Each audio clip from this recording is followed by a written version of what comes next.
ઘરમાં લાઈટ છે? નિમ્ર તો ભાઈ કેવી રીતના રહી? અગરબત્તીને હળગાવું. અગરબત્તીને એવું હળગાવીને રહી? હા.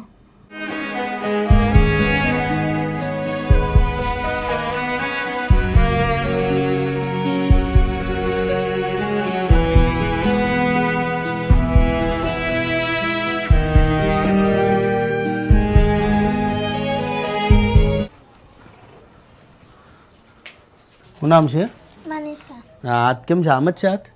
મમ્મી મારી સરખી નીકળી ને એટલે મમ્મી રક્ષાબંધનના દાડે અપ થઈ ગયેલી. કેટલું ભણે છે? કેટલું ભણે? છઠ્ઠું ભણે. તો આથી લખીએ કે કેમ લખીએ? કેવી રીતના? આમ જ હાથ રહી છે કે કેમ રહી છે? આમ જ હાથ રહી. મમ્મી ક્યારે ગુજરી ગયા? રક્ષાબંધનના દાડે. એકલી જ રહી છે તું? બધા કામ જાતે કરે? એકલી હોઈ જાય? કેટલો ટાઈમ થી મમ્મી મરી ગયા ને? 1 વર્ષ થઈ ગયું. ખાવાનું તો જાતે બનાવે? શું બનાવે? બટાકું ને એવું બનાવી આપો. ટામેટું. બટાકાનું શાક ને ટમેટાનું શાક ને બનાવે. આ વખતે મારી યાર દિવાળી મનાવશે મારી સાથે? દિવાળી ઉજવશે? આમ હાથ છે તો કોઈ ડૉક્ટરને કે કોઈને બતાવ્યું? કોઈ ડૉક્ટરને બતાવ્યું છે અત્યાર સુધી તે? ના. કે સારવાર કે એવું કંઈ કરાવ્યું? કંઈ નથી કરાવ્યું? તો ખાલી એકલી અહીંયા રહી તું? પપ્પા તો મંદિર બાજુ ને એવા હોઈ રહી. પપ્પા મંદિર બાજુ હોઈ રહી? હા. તું અહીંયા એકલી રહી? મમ્મી મને છે ને કામ નહીં કરાવતી ને ખરાવતી ને એવી યાદ આવે. મમ્મી કામ નહીં કરાવતી ને તને ખવડાવતી એમ? મમ્મીને છે ને મમ્મી કામ કરવા જતી તો બનાવીને ખવડાવતી ને મમ્મી સાંજે આવતી ને આવતી ને બનાવતી. મમ્મી તે છે ને કપડાં ને એવું ધોતી. તો રાતે બીક ન લાગે? એકલી હોઈ રહી તો કોઈ તને એમ ન કે આજુબાજુ કે હું આવો અમારે ત્યાં તે? કોઈ નો કે?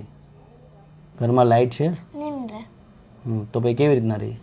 અગરબત્તીને હળગાવું. અગરબત્તીને એવું હળગાવીને રહી? તો ભાઈ બીક ન લાગે તને? લાઈટ કેમ નથી? લાઈટ કાપી ગયા કે કેવી રીતના? કાપી ગયા. કોણ? આ લાઇટ બિલ વાળા. ક્યારે કાપી ગયા?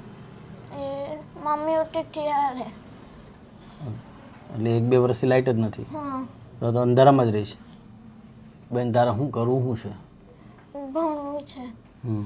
ભણવું છે. બીજું નોકરી જાઉં. મોટી થઈને નોકરી જાઉં. મોટું થઈને નોકરી જવું છે? વાહ. તો તું કામ કરે છે કઈ? શું કામ કરે? વાહણ પાણી. વાસણ ને બધું તું કરે? તો તારા નવું ઘર બનાવવું છે? બનાવવું છે? પછી રહે ઘરમાં? હા. રહે ને મસ્ત? હા. પછી ભણવા જશે? મોટી થઈને હું બનવું છે? ટીચર. ટીચર બનવું છે? ટીચર પાક્કું બનશે ને? જો તારો ભણવાનો બધો ખર્ચો હું આપી દઈશ, તારું ઘર બનાવી દઉં અહીંયા મસ્ત રહે એ રીતના, એટલે પછી તું રાજી થઈ જશે ને? હા. પછી અહીંયા રહેવાનું બરાબર હો? હા. બીજું શું જોઈએ બોલ તને? જે જોઈએ બોલ, જે તને જે મજા બોલ. શું જોઈએ બીજું બોલ? કબાટ ને તે પેલું ખાટલો. કબાટ ને ખાટલો એ જોઈએ. એની તારો કબાટ અને ખાટલો આવી જશે, ઘર તારું બની જશે અને તું મસ્ત રીતના રહીને એવી રીતના આપણે તારી સગવડ કરશું. પણ જો ભણીને તારે ટીચર બનવું પડશે. પાક્કું? વચન આપે મને? વલસાડ ધરમપુરની વચ્ચે ગામ આવ્યું છે રોણવેલ. ત્યાં મનીષા નામની છોકરી છે, 11 વર્ષની આ દીકરી છે. ઘરની પરિસ્થિતિ ખરાબ છે, 50% હાથ આ દીકરીના કામ નથી કરતા. પોતે છઠ્ઠું ભણે છે, ભણવાની ઈચ્છા છે. ભવિષ્યમાં આ દીકરીને ટીચર બનવાની ઈચ્છા છે કે મારે ટીચર બનવું છે.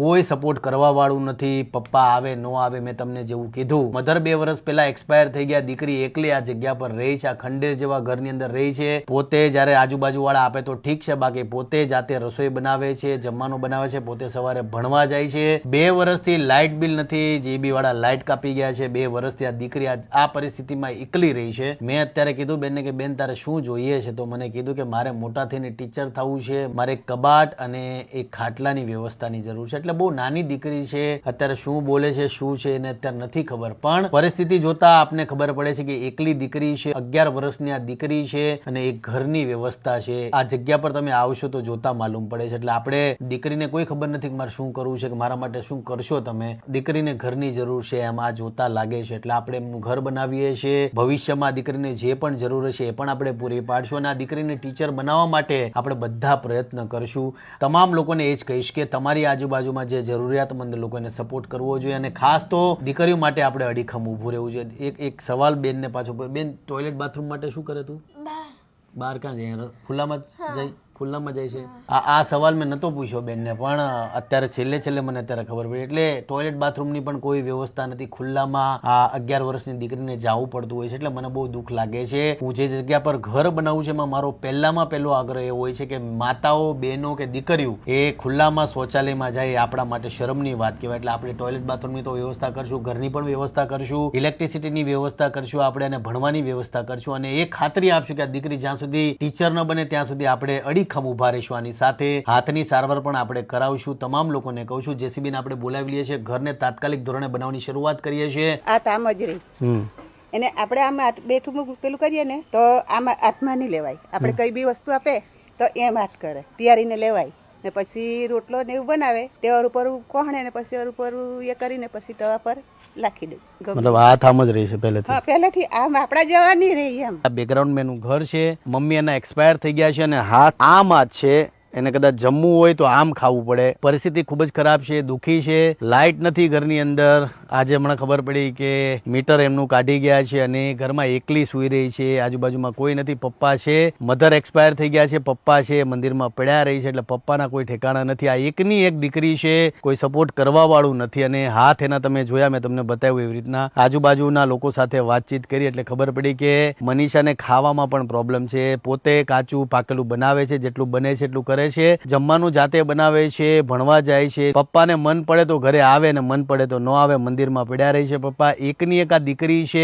2 હાથની કન્ડિશન બહુ ખરાબ છે. 11 વર્ષની દીકરી છે. ઘરની હાલત તમે જોયું. આ તમે આવશો તો તમને ખબર પડશે કે આ મનીષાનું ઘર છે, જ્યાં એકલી ઘરમાં સૂઈ રહી છે. કોઈ નહીં. મેં કીધું કે ભાઈ તને બેટા બીક નથી લાગતી? તો કે હવે બીક ક્યાં લાગવાની, નથી લાગતી બીક. એટલે આ એનું ઘર છે. આ ઘર છે મનીષાનું. તમે અંદર આવશો, અંદર તમને ખબર પડશે કે ઘરની અંદર કોઈ પણ વસ્તુ તમને જોવા નહીં મળે. આ ઘરની પરિસ્થિતિ છે. ઘરમાં દીકરી એકલી સૂઈ રહી છે. ઘર તમે અંદરથી જોશો તો તમને ખબર પડશે. આ નળિયા તૂટેલા ફૂટેલા છે. ઝાડા તમને ઘરની અંદર જોવા મળશે. આ ચોપડા તમને જોવા મળશે. રોટલી તમને આ જગ્યા પરથી જોવા મળશે. આ તમે રોટલા જોશો, આ ઘરમાં આ રોટલા ઉપર કીડીઓ ચડી ગઈ.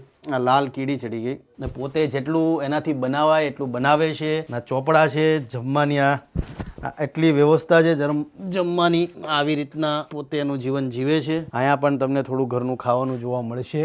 તમે રોટલાની હાલત જોશો ને આ ઘરમાં તમે કીડી જુઓ. આ પરિસ્થિતિ છે. મધર આના એક્સપાયર થઈ ગયા છે.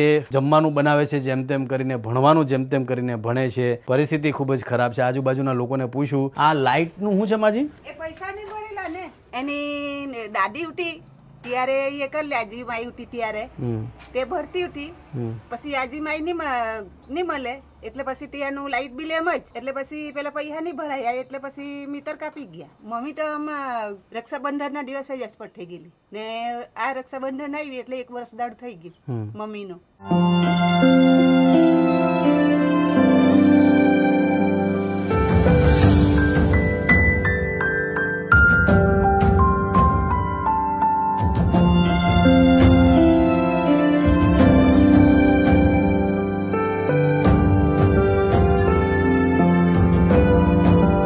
મતલબ આમ સીધા છે, આમ નથી થતા.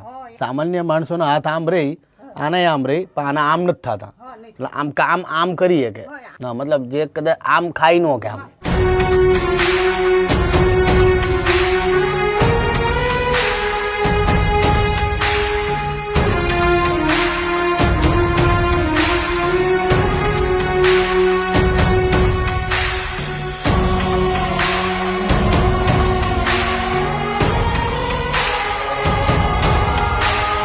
આ ઘર છે 3 થી 4 દિવસમાં બનાવવાનો ટાર્ગેટ છે. દિવાળીનો મહિનો છે, 3 થી 4 દિવસમાં એવી ગણતરી છે કે ઘર કમ્પ્લીટ કરી નાખીએ. કેમ કે 1 દિવસ પછી શરૂઆત થશે ધનતેરસ, કાળી ચૌદસ, દિવાળી. એટલે ગણતરી એવી છે કે એઝ સુન એઝ પોસિબલ 24 કલાક જાગીને 3 થી 4 દિવસમાં ઘર કમ્પ્લીટ કરવાના પ્રયત્ન કરશું. જેસીબીનું કામ કમ્પ્લીટ થઈ ગયું છે. આજથી મનીષાના ઘરની બનાવવાની શરૂઆત કરશું. 4 દિવસનો ટાર્ગેટ છે. તમામ લોકોને ફરી પાછો કહું છું કે તમારી આજુબાજુમાં જે પણ જરૂરિયાતમંદ લોકો એને સપોર્ટ કરતા રહેજો. દિવાળીનો મહિનો છે, 24 કલાક કામ કરશો અને એવા પ્રયત્ન કરશું કે મનીષાની જે દિવાળી છે એ પોતાના નવા ઘરમાં થાય. જય માતાજી, જય શ્રી કૃષ્ણ.